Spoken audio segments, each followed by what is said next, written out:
Today I want to talk frankly about the perception of independence at the RBA. I want to say first of all I have a great deal of respect for the bureaucrats and the public servants that work at the RBA before I say anything else. But to be blunt, I don't believe that the RBA is independent at all. And my healthy scepticism for this, and for politicians in general, is from having worked in Canberra in federal government policy development for several years. The area that I worked in was politically sensitive at a domestic level, and we also had the oversight of the World Trade Organization, a international umpire, if you will.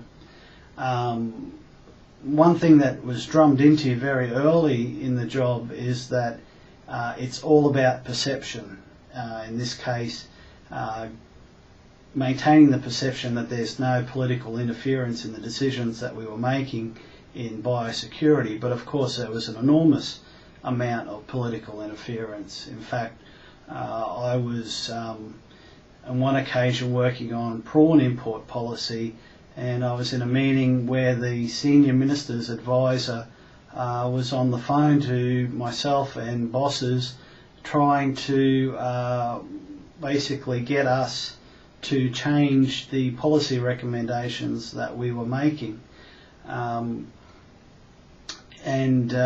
We actually had on another occasion we were having a meeting with a panel with external experts, and we received faxes from the minister's office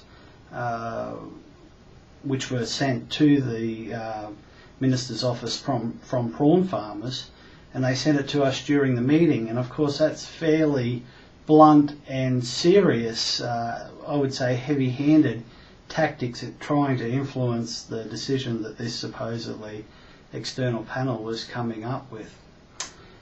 In a general sense, I have no real problem with this political interference in the work of bureaucrats, because I think it's generally what most people would expect to happen. After all, we live in a democracy, and the politicians, first of all, are the bosses of the bureaucrats, and no one should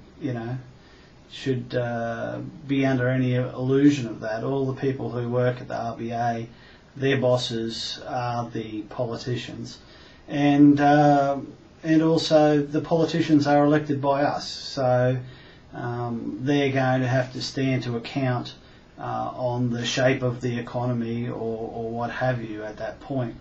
Now, I haven't worked for the RBA myself, but given my experience in Canberra, I've got no doubt that there is a lot of political interference that goes into the decisions that come out of the RBA and the way things work in general.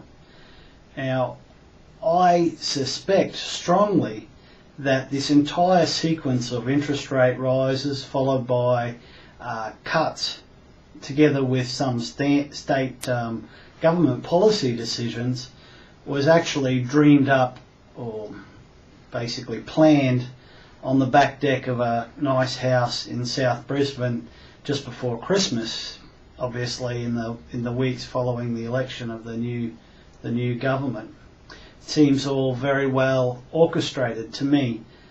I think that perhaps there's a chance that Messrs Rudd and Swan panicked a little bit in March, April, when they could see that the weight of public opinion was starting to swing, and there was a lot of concern for the economy and housing.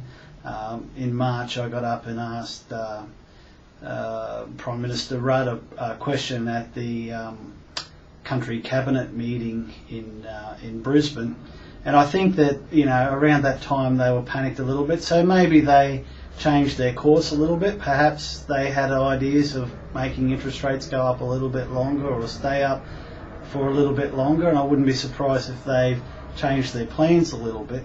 But basically I think they sketched out what's happened over the last 6 months pretty well in those first few weeks of their government.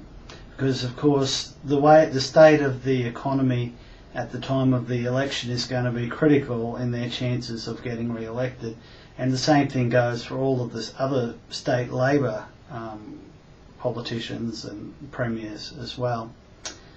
So what I want you to be very clear about is that I think it's fair to say that most institutional participants in markets, like the stock market or even the housing market, with their lobbyists and so on, they understand the way that the game is played. But the average person at home, they may suspect the way that things happen, but they don't really know.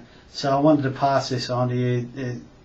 Be assured that there's a lot of things that go on behind the scene, and that the perception that you are meant to receive often is very different to the reality behind the scenes. And we shouldn't be overly concerned by that. If we know that that's the way the system works, then we can go from it and we can use it to our advantage. And that's what I'm saying and what I'm doing, is that we need to make sure that young people, that we all stand up, people who haven't been able to afford a house, or basically through bad luck with timing, have come along and realised that it's just not the right time to buy a house. We need to stand up and make sure that we are heard just as loudly as everyone else.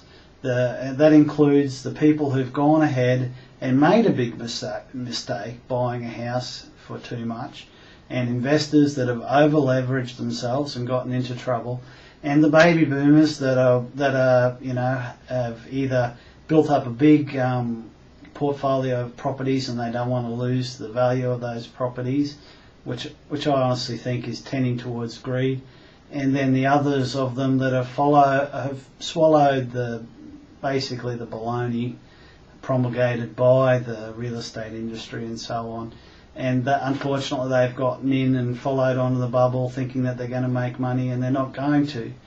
And it's sad for some of those people, but the reality is that they made up their mind to do it and they made a mistake. And the way that capitalism works is that the people that are shrewd with their money and make good financial decisions prosper, and it's just the way that it works out, that people who don't make as good decisions don't prosper as much, or they will suffer as a consequence.